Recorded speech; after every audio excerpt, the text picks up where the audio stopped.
one of the other big additions to the game, building settlements. That was really, really cool. That was a big surprise to a lot of people. Let's take a little look at settlements in action. So we actually call this the workshop system. So this is building in your original neighborhood. We have a bunch of sites. And so, I think some of these videos, the fans who are in as well need to pause and look what's on the screen, but you rip apart the world and then you can build what you want. The inspirations here I think are pretty clear, things like Minecraft and other things we like, and it's a really great fit for Fallout. We wanted to get in is there a way that, like, within the game we can take this, like, modding idea or, tools we've had in the past and do something in-game that the players can make their own without having to leave the game and do it in the creation kit or things like that. And it does fit into part of the fiction of part of the game. But it is optional. I love this. I got to name drop Ryan Sears. He's one of our artists, built that. It's really great. He showed that to me. I was like, oh, I am putting that in a video. That's awesome. You also announced UGC, user-generated content in the game. Some people might have missed that. Can you talk to us a little bit about what we're doing with UGC and when it's going to be available? Yeah, so we're doing it on the PC similar to Skyrim. We'll have the creation kit that will come out, not at launch, just like Skyrim, it'll come out early 2016. And then, you'll have all the PC mods and all of that stuff. But then what's really exciting is we're finally bringing it to console. So working with Microsoft. So once we get it out on the PC with the creation kit, it's then going to come to Xbox One. Okay. There's a lot of, like, back-end stuff we need to do and work with them. And then once that's settled, our plan is to do that work with Sony and get them on board and have that follow up. But the timetable's kind of fuzzy right now. Are you excited? On that, so I don't want to promise a date on that part. But what'd you say? Am I excited? Are you excited to? Oh my God, consoles? yes. Yeah.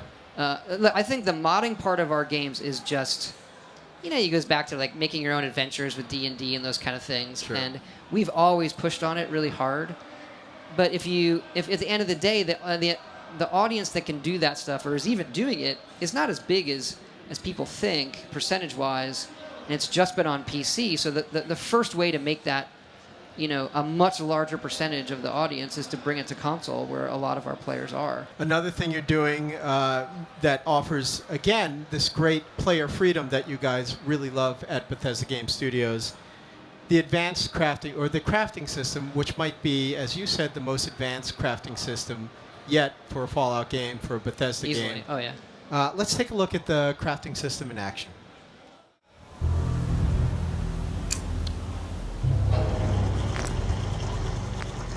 Todd, tell us, how does the crafting work, and why is it the most advanced crafting system you've ever offered the players? The main gist of it is that we have all this junk around the world. So it sort of started like, if you looked at alchemy in Skyrim, but imagine that was on everything. And so that stuff in the beginning of the game that you would just think is crap and laying around, you would then realize, like, oh, I need the baby bottle because it has X. And so it was a look at having components, so having a set number of components in the world, and then having lots and lots of items that were different mixes and matches of those components, and then you realize that, like, adhesive is an important element for building a lot of things. Then you realize actually duct tape and glue tend to be more valuable than, like, grenades, like, for real, in the game.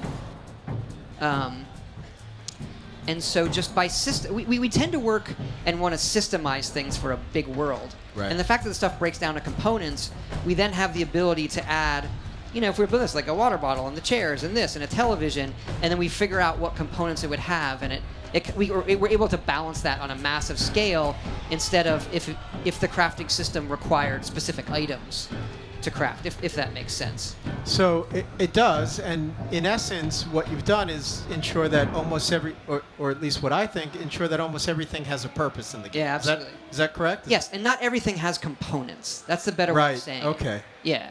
But you won't be collecting junk and then it remains junk Right.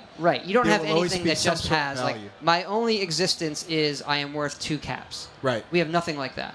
So it also causes this very interesting economy in the game where traditionally you would pick everything up and then just sell it. And now you pick it up and you say, well, I can make this out of this, or I can make this out of this, or maybe I do want to sell it. And so we usually, at this point of the project, we're trying to balance the economy and get rid of, all these money exploits. And it's at this point of the project, we have actually very few, because most of the people on the team playing the game are hoarding all the crap to build with instead of selling it.